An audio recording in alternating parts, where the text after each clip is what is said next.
Morning students, आज हम पढ़ेंगे अपनी कक्षा 10वीं की गणित की कार्यपत्रक 6।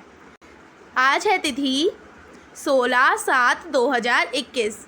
तो आज हम किस टॉपिक को पढ़ेंगे? आज हम अपनी गणित की कार्यपत्रक में पढ़ेंगे वृत्त के बारे में। वृत्त से संबंधित पद और प्रमेय के बारे में पढ़ेंगे। तो पहले वृत्त होता क्या है? एक तल पर उन सभी बिंदुओं का समूह जो तल के स्थिर बिंदु से स्थिर व्यास रखते हैं, जिसको गोल प्रकार कहते हैं हिंदी में, और ऐसे हम सर्कल बना लेते हैं। तो हम अगर सर्कल को हिला देते, मतलब अपना जो कंपास होता है उसे हिला देते, तो क्या होता है? हमारा सर्कल गलत बन जाता है। इसका मतलब क्या है? और जब हम सीधा रखते हैं तो हमारी ये जो दूरी होती है इक्वल होती है, तो तब हमारा एक सर्कल बनता है। तो क्या कहते हैं, जो हम यहाँ से एकदम स्थित दूरी पर, मतलब एकदम जो निश्चित दूरी है उस पर रखकर हम जब एक सर्कल बनाते तब हमारा एक सर्कल बनता है। तो स्थित बिंदु से स्थित दूरी तक जो हम बनाते हैं उसको हम क्या कहते हैं? वृत्त कहते हैं। और ये जो होती है हमारी, इसको क्या कहते हैं? जो बिंदु होती है हमारी और जो वृत्त होता है उसके बीच जो ये होती है की दूरी को हम क्या कहते हैं? त्रिज्या। इसको हम कहते हैं त्रिज्या। ठीक है, तो चलिए आगे पढ़ते हैं। ये हमने पूरा पढ़ लिया है। इसमें भी यही लिखा है, केंद्र और वृत्त पर स्थित बिंदु को मिलाने वाला रेखाखंड को ही क्या कहते हैं? हम त्रिज्या कहते हैं। तो चलिए आगे हम वृत्त की अलग अलग चीज़ों को पढ़ते हैं, इसमें क्या क्या होता है। तो चलिए, पहले क्या है? चाप। वृत्त पर दो बिंदुओं के बीच के भाग को चाप कहते हैं। मतलब ये वृत्त है हमारा, ठीक है, वृत्त है, और ये वाला भाग, ये कोई दो बिंदु है वृत्त के ऊपर, यहाँ से यहाँ तक कोई दो बिंदु है, ठीक है। अब इसका ये वाला जो भाग हो गया, इसी को क्या हम कहते हैं? चाप, ठीक है। अब दूसरा क्या है? जीवा। वृत्त के एक बिंदु से दूसरे बिंदु को मिलाने वाला रेखाखंड वृत्त की जीवा कहलाती है। अब देखिए, ये हमारा वृत्त है, ठीक है, इसको तो हम चाप कहते हैं। जो यहाँ से यहाँ तक का ये वाला जो भाग होता है इसको हम कहते हैं चाप। और ये वृत्त है, और एक यहाँ बिंदु है ए और एक यहाँ बिंदु है बी। अब यहाँ से यहाँ तक जो हम मिलाएंगे, इस लाइन को हम क्या कहते हैं? जीवा, ठीक है। अब हमारा तीसरा क्या है?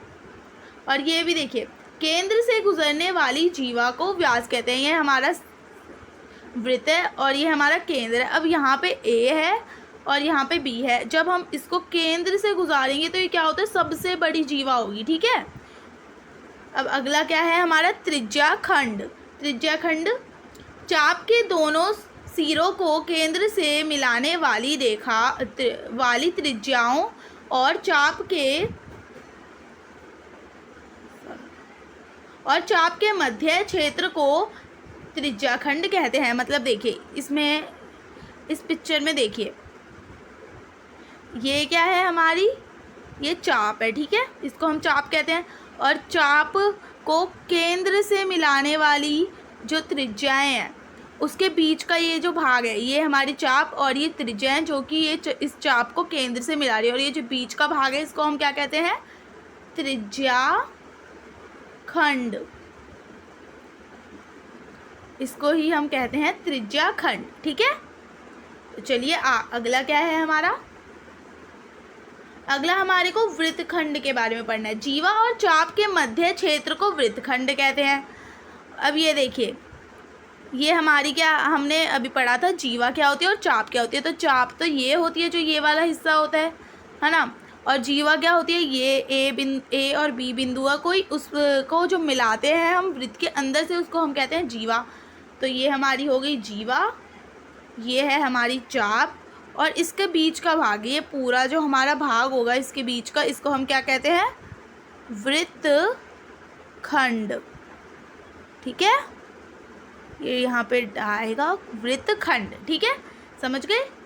तो आपको अब समझ आ चुका होगा हम चाप किसको कहते हैं, जीवा किसे कहते हैं, और सबसे बड़ी जीवा व्यास होती है, त्रिज्याखंड, और वृत्तखंड क्या होता है, ये सब हमने जान लिया। चलिए, तो अब हम अपनी प्रमेय की तरफ चलते हैं कि प्रमेय क्या क्या होती है। जैसे कुछ प्रमेय होती है समचतुर्भुज में, मतलब समांतर चतुर्भुज की, सर्कल की, त्रिभुज की, उसी तरह हमारी वृत्त की भी कुछ प्रमेय होती हैं। तो उनके बारे में अब हम पढ़ते हैं।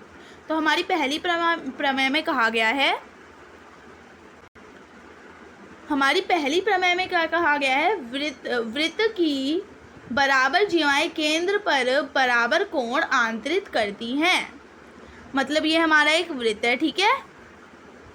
ये जो हम ये प्रमेय पढ़ते हैं, ये हम इसलिए पढ़ते हैं, इनके द्वारा फिर हमारे को क्वेश्चन पूछे जाते हैं, हमारे को सिद्ध करना पड़ता है कि इसमें क्या है क्या नहीं है, या ज्ञात करना पड़ता है कि ये त्रिभुज है, इस त्रिभुज को ज्ञात कीजिए, इसकी लंबाई इतनी है, इसकी लंबाई इतनी है, इसको सिद्ध कीजिए। ऐसे ऐसे क्वेश्चंस हमको सॉल्व करने पड़ते हैं।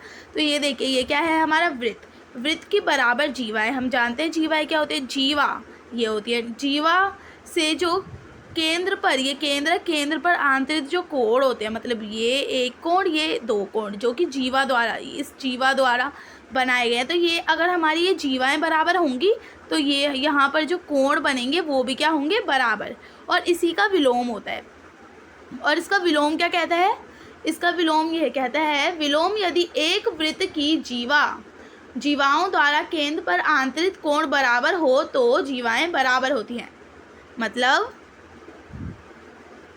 तो सेम यही है। और इसका उल्टा है, जो इसका विलोम क्या कहता है, अगर ना दो जीवाएं हैं पर ये नहीं पता हमको ये बराबर है, इनके द्वारा केंद्र पर आंतरिक कोण है, पर जो कोण है ना, ये कोण बराबर है, ठीक है, तो क्या होगा, हमारी जीवाएं भी बराबर होंगी, ठीक है। इसमें इसके विलोम में ये कहते हैं, पहले क्या कहा था, हमारे को जीवाएं बराबर हैं तो केंद्र पर आंतरिक कोण भी बराबर होंगे, और अगर हमारे कोण बराबर होंगे जो जीवाओं द्वारा आंतरिक है तो हमारी जो जीवाएं हैं वो बराबर होंगी। ये इसका विलोम है। तो अगला हमारे से कहा, अगली प्रमेय पढ़ते हैं। अगली प्रमेय में क्या कहा गया है, अगली प्रमेय में कहा है, एक वृत्त के केंद्र से एक जीवा पर डाला गया लंब जीवा को समद्विभाजित करता है। मतलब ये एक वृत्त है, ठीक है, ये हमारा क्या है, वृत्त है, ये हमारी एक जीवा है, ठीक है।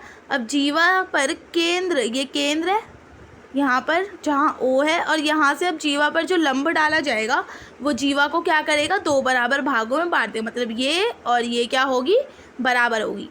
यहाँ से यहाँ तक का जो भाग है इसको डिवाइड कर दिया तो ये वाला हिस्सा और ये वाला हिस्सा क्या हो गया, हमारा बराबर हो गया।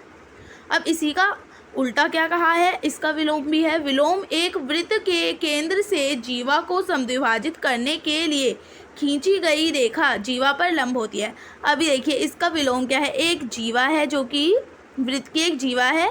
अब वहाँ से हमने ना, अब केंद्र से हमने एक रेखा खींची है, ठीक है, जिस हमने इसलिए खींचे कि जो वो जीवा को समद्विभाजित कर दे, बराबर बराबर भागों में बांट दे, ठीक है, इसको और इसको बराबर कर दे।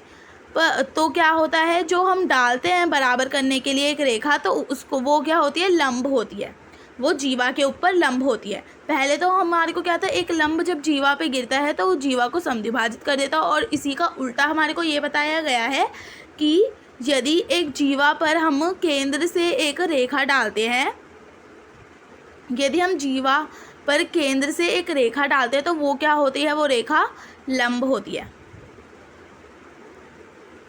अब हमारा तीसरा क्या कहता है, तीसरे में हमारे को कहा गया है, एक वृत्त की या सर्वांगसम वृत्तों की बराबर जीवाएं केंद्र से या केंद्र के समान दूरी पर स्थित होती हैं। विलोम एक वृत्त के केंद्र से समदूरस्थ जीवाएं लंबाई में समान होती हैं। तो इसमें हमारे को कहा गया है, तो इसमें ये बताया गया है कि एक हमारे पास वृत्त है, एक वृत्त है या दो बराबर वृत्त है, एकदम सेम वृत्त है ना, कि मतलब उनका जो रेडियस है यानी कि जो त्रिज्या है वो एकदम बराबर है, ठीक है, और या एक ही वृत्त है, उसमें अगर देखिए अलग से समझाती हूँ आपको। तो देखिए ये हमारे पास एक वृत्त है, या हमारे पास सेम इसी के बराबर का एक और वृत्त है, उसमें हमारे पास बराबर जीवा है, मतलब ये ना बराबर है। और अगर हमारे पास दूसरा सर्कल है उसमें ये सर्कल दोनों क्या हैं, एकदम बराबर हैं, और इसकी जीवाएं भी बराबर हैं, और ये हमारा केंद्र है। और ये किसी एक त्रिभुज में ही मान सकते हैं, एक त्रिभुज की दो जीवाएं हैं वो बराबर हैं, कुछ भी ले सकते हैं, मतलब अगर सर्वांगसम वृत्त है तो उन दोनों की जीवाएं बराबर हैं यदि, और यह किसी एक वृत्त के अंदर ही दो जीवाएं हैं जो कि बराबर हैं, ठीक है, तो उनकी जो केंद्र से दूरी क्या होगी, वो एकदम बराबर होगी, ठीक है। और इसी का उल्टा हमारे को क्या कहा गया है कि यदि किसी दो जीवाएं जो होती हैं उनकी यदि किसी वृत्त में दो जीवाएं होती हैं, उनकी केंद्र से बराबर दूरी होती है, तो क्या होती है, ये जीवाएं भी बराबर होती हैं। यदि ए बी सी डी हमने माना, ठीक है, और यदि हमारी ये वाली दूरी और ये वाली दूरी बराबर है, मतलब कि जितनी दूरी पर केंद्र से हमारी ये वाली ए बी वाली जो हमारी जीवा है, उतनी दूरी पर ही हमारी सी डी वाली जीवा है केंद्र से दूरी पर, ठीक है। तो हमारी ये दोनों भी क्या होंगी, ए बी और सी डी भी हमारी बराबर होंगी। इस प्रकार ए बी बराबर होगी सी डी के, ये इसका विलोम है, ठीक है। तो चलिए अगली प्रमेय पे हम चलते हैं। अब हम अपने अगली प्रमेय को पढ़ते हैं। हमारी अगली प्रमेय में कहा गया है, अगली प्रमेय में कहा गया है, एक चाप द्वारा केंद्र पर आंतरित कोण वृत्त के शेष भाग के किसी बिंदु पर आंतरित कोण का दुगना होता है। मतलब एक हमारे पास वृत्त है, इसको भी मैं आपको अलग से समझाती हूँ, यहाँ पर ये बहुत ज़्यादा मैसी हो जाएगा, इसलिए ऊपर समझाते हैं। ये देखिए, हमारे पास एक वृत्त है, ठीक है, हमारे पास एक वृत्त है, उसमें हमारे पास एक, देखिए हमारे पास एक वृत्त है और ये इसकी क्या है, सेंटर, मतलब कि इसका केंद्र है। अब एक ये हमारी एक ए बी क्या है, एक चाप मान ली हमने, ये हम अपनी प्रमेय 4 पढ़ रहे हैं जो कि वृत्त की हमारे को नीचे दी गई है। तो क्या ये ए बी हमारी चाप हो गई। अब चाप द्वारा केंद्र पर एक आंतरित कोण है, तो ये हमारा केंद्र पर आंतरित कोण हो गया। अब ये वाला क्या हो गया, इतना क्या है, हमारा शेष भाग है, जो वृत्त का शेष भाग है उसकी बात कर रहे हैं। मतलब इतना तो हमारी ये चाप ही है, इधर से लेकर इधर तक। अब शेष भाग जो इसमें बचा है, उधर हम कोई बिंदु ले लेते हैं, कहीं भी इस हिस्से में कहीं भी हम बिंदु ले सकते हैं, ठीक है। तो हमने यहाँ पे ली। अब इस पर जो आंतरित कोण होगा वो क्या होगा, इस वाले कोण का आधा होगा। मतलब कि ये वाला जो कोण है, इसका ये वाला कोण दुगना होगा। मतलब ये मान लिया हमने, अगर ये मान लिया हमने ये 80 है, अगर ये वाला कोण हमारा 80 है, तो हम ये वाला कोण कितना होगा हमारा 160, उसका दुगना हो जाएगा, ठीक है, समझे आप। तो चलिए अब हम देखिए, तो हमने वो तो पढ़ लिया। अब हम नोट पर लेते हैं। नोट में क्या कहा है, अर्धवृत्त में बना कोण समकोण होता है। तो देखिए, जिस प्रकार हमने वही वाली प्रमेय में अगर हमारे पास अर्धवृत्त है, अर्धवृत्त, तो यहाँ से ए बी एक ये बड़ी चाप है ना। तो यहाँ से अगर हम लेंगे तो ये क्या, केंद्र पर आंतरिक कोण कुछ इस प्रकार बनेगा। अब यहाँ से जो शेष भाग, जो ये वाला भाग बचा है, इसमें जब हम एक कोण बनाएंगे, शेष भाग में जो कोण बनेगा वो इसका आधा होता है, हमारे को पता है। तो ये क्या होगा, समकोण, मतलब कि 90 डिग्री का होगा। ऐसा क्यों होगा, क्योंकि ये हमारी सीधी रेखा, अर्धवृत्त हो गया तो किस प्रकार होगा, इस प्रकार। तो ये क्या होगा, हमारा एकदम सीधी रेखा है। तो सीधी रेखा क्या होती है, 180 डिग्री की होती है, ठीक है। तो 180 डिग्री की जब हमारी सीधी रेखा होगी, ये हमारी 180 की डिग्री की होगी, तो यहाँ पर बनता है तो उससे आधा होता है। तो 180 का आधा क्या हो जाएगा, 180 का आधा होता है 90। तो इसलिए ये क्या होगा, ये वाला कोण जो हमारा होगा 90 हो जाएगा, ठीक है। अर्धवृत्त होगा तो उसका जो आंतरिक कोण होगा वो क्या बनेगा, हमारा समकोण, जो शेष भाग में बनेगा कोण। अब हमारी अगली प्रमेय क्या कहती है, यदि किसी चतुर्भुज के सम्मुख कोणों के युग्म का योग 180 हो तो चतुर्भुज चक्रीय होता है। अब देखिए, इसको समझते हैं। ये हमारा एक वृत्त है, ठीक है, और इसके जो चारों, ये हमारा एक चतुर्भुज बन रहा है, हमारे को समझ आ रहा है। तो ये एक चतुर्भुज जो बन रहा है, इसका ये कोण और ये कोण, या ये कोण हो सकता है, ये कोण भी हो सकता है, पर अभी हमने ये दोनों माना है।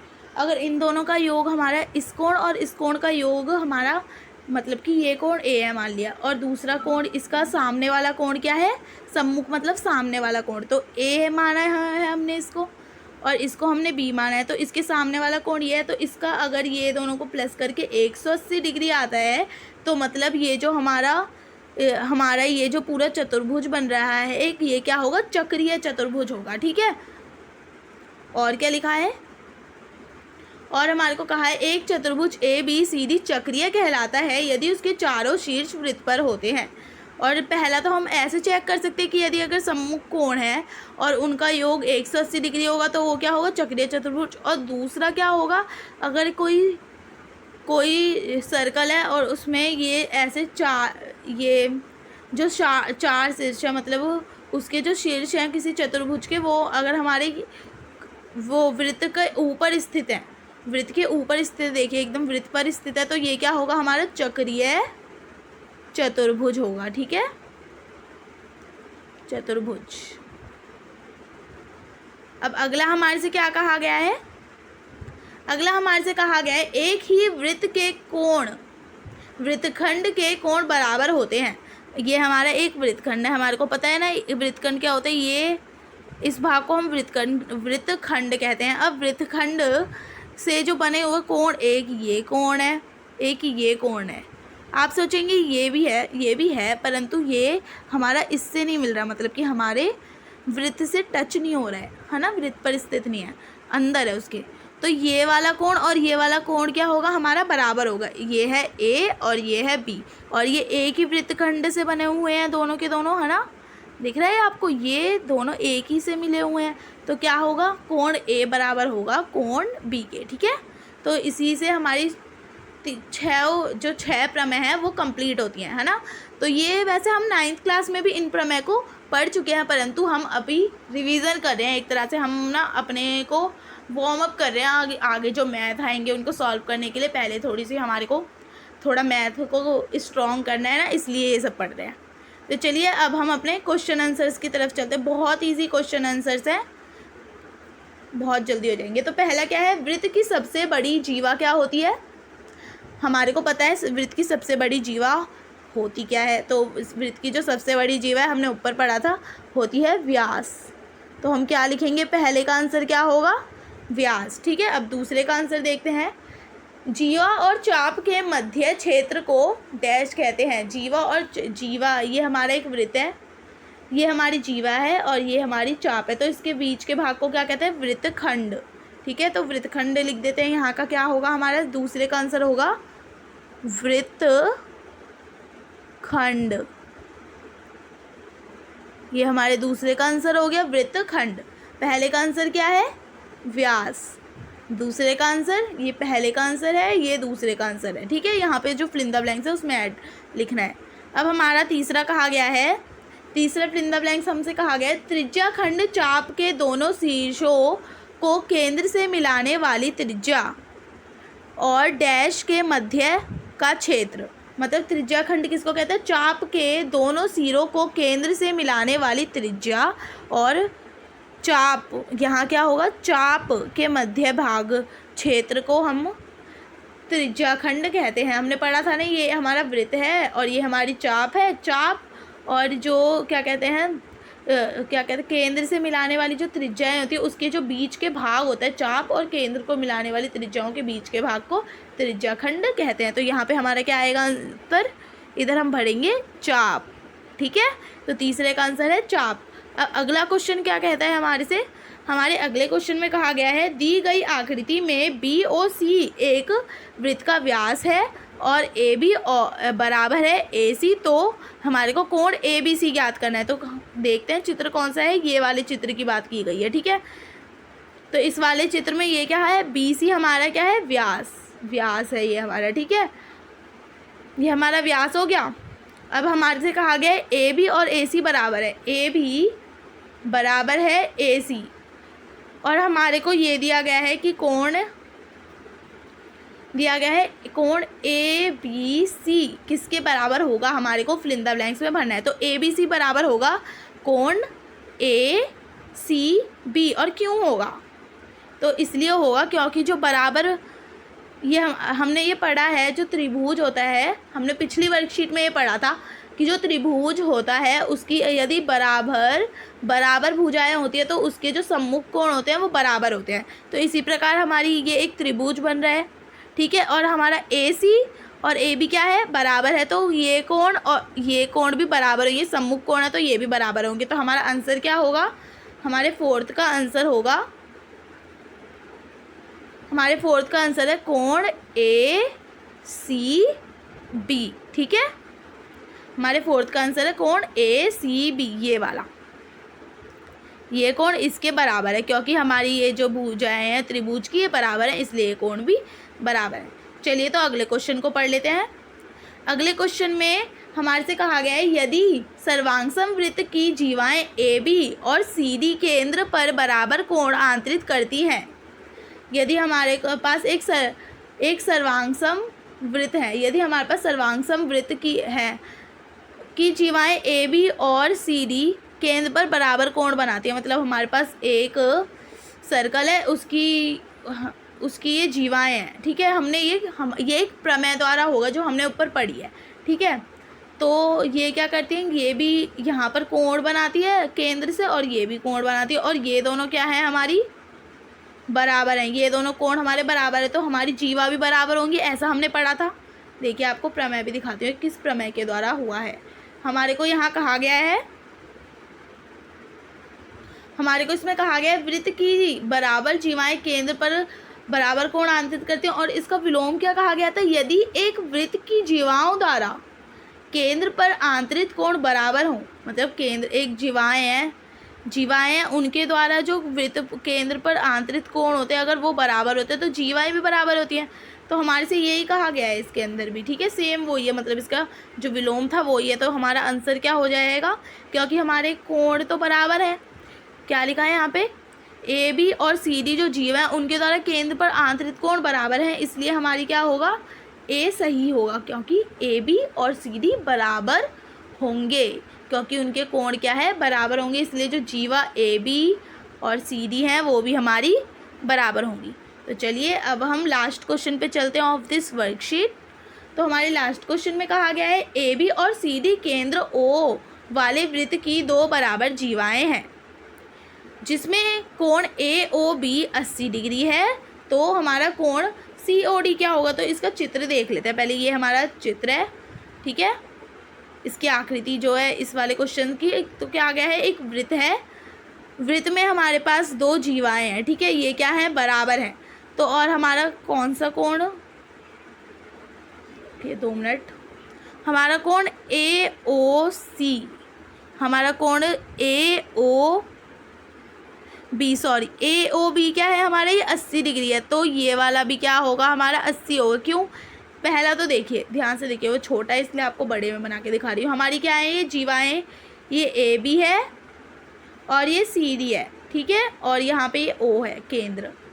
तो हमारी ये जीवाएं क्या है बराबर है, तो जीवाओं द्वारा केंद्र पर जो आंतरिक कोण होता है वो क्या होता है बराबर होते हैं। तो ये अगर 80 है तो ये वाला भी क्या होगा 80 होगा, और दूसरा ये सिरसाभी में कोण भी तो बन रहे, अगर ये 80 होगा तो ये भी 80 होगा, है ना।